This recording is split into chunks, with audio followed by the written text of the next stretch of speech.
there is a light that needs to shine. It doesn't just excite you, it burns in your heart. It burns deep into the decadence of the flesh and the decadence of sin. It burns. Teams insist that there must be balance. The wrath of God, the Bible said, is released against all unrighteousness. And the position of the wrath of God is that the wages of sin is death. So no matter what God does, in order to forgive man, death must happen. Because of wrath, there's no way forgiveness can happen without death. But at the same time, there is the mercy of God that says the sinner must be let go. Because James 2:13 said, mercy prevails over judgment. Wrath say you will die.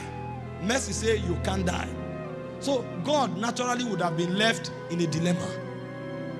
But why God was contemplating that and wanted to pull out, I said, okay, since there is a crisis, let the man die. The love of God now show up. I said, no, he can't die.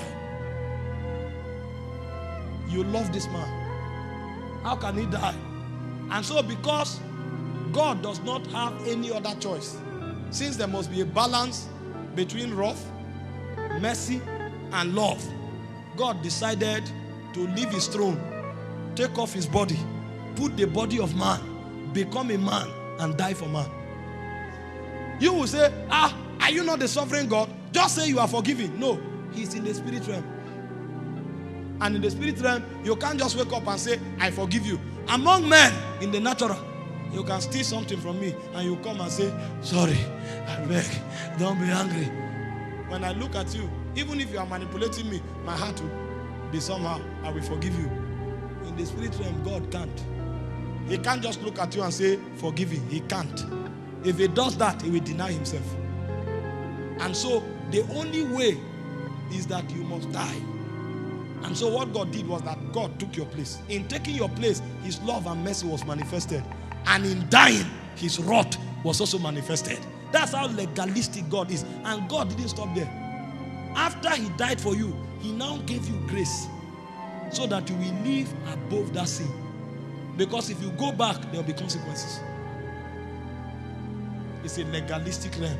If you know how the spirit realm works, you will guide your life carefully. Jesus said something. He said, every idle word a man speaks, he said he will account for it.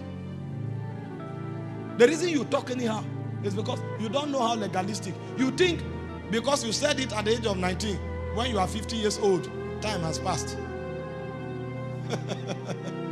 On the last day, that word will stand up and start walking and say, you spoke me, I am here now. You know, if you know the spirit realm, you will tremble.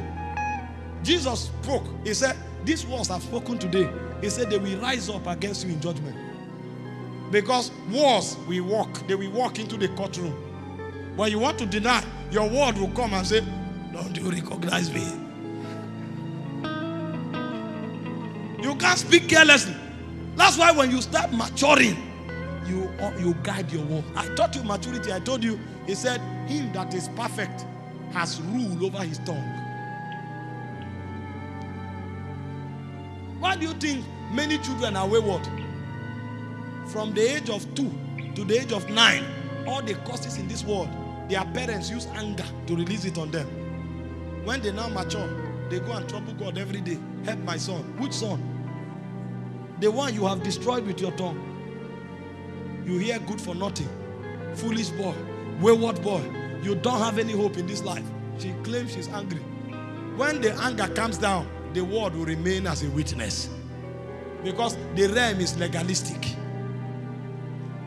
Listen, many people don't know these things in their depth. Somebody stands up and he say, even when he's cracking joke, I don't die. And then the I don't die is filling up. When the quorum is complete, nothing on earth can deliver him. A boss can just shift into a gutter. Out of 27 persons, he will be the only person that dies. Because when he was saying it, he was filling a cup. He didn't know. When that cup is full, the legality of the spirit realm will insist that you die. He thinks he's joking, but in that realm, they are documenting your utterance. It's legalistic. Somebody stands up, you say, what is happening? He say, nothing is working. Well done. You may need 10 years of intercession to change the things you have said. Nothing is working. The Bible said, when men are cast down, say. He didn't say when men say there's a casting down. Men are really cast down. He said, but be careful. You are dealing in a legalistic world. Don't be part of them. Even when you are down, say there's a lifting up. He said, let no one in Zion, let no one say I am sick. The doctor can say what he wants. There's a challenge I'm dealing with. I will never say it. Because it's a legalistic realm. You ask somebody, say, my money don't finish. My money doesn't finish. I may not have cash now, but I have money. Because so long as I have value, I have money. You will never. I know the legalities of the realm. These things we teach is to give you an advantage in life. You stand up, you say your wife is good for nothing because you are quarreling. When you settle that quarrel, be waiting for the good for nothing. He's coming. You are building something. Did you know what? Read what the Bible said. It said that thou mightest cleanse her by washing with water, by the word of God. The word is remata. That means you can shape her into anything. Because you quarrel, you say you are a wayward person. Wait for that accumulated waywardness. When it comes, you will kneel down and beg God for 10 years to alter the things you have created.